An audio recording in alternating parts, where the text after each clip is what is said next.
কেউ ডাকতে হবে না, আম্মুও ডাকতে হবে না। তাহলে তুমি আমাকে আন্টি আম্মু বলে ডাকবে। তোমাকে আমি ডাকবো, কিন্তু তুমি যদি আমাকে সাইকেল চালানো শেখাও।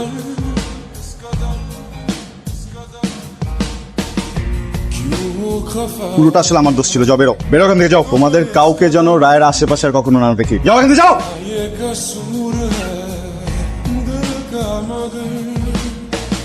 রাই, তুমি এখন কেমন আছো?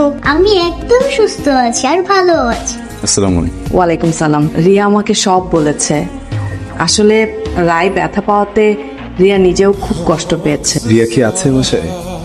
হ্যাঁ, বাসায় আছে, কিন্তু কি যে বলি, ইদানিং ওর কি যেন হয়েছে, ও কার সাথে কথা বলতে চাচ্ছে না, রুমে চুপচাপ বসে থাকে। আমি কি একটু চেষ্টা করে দেখতে পারি? সরি, আবার সেদিন তোমার গায়ে হাত দেওয়া ঠিক হয়নি আসলে।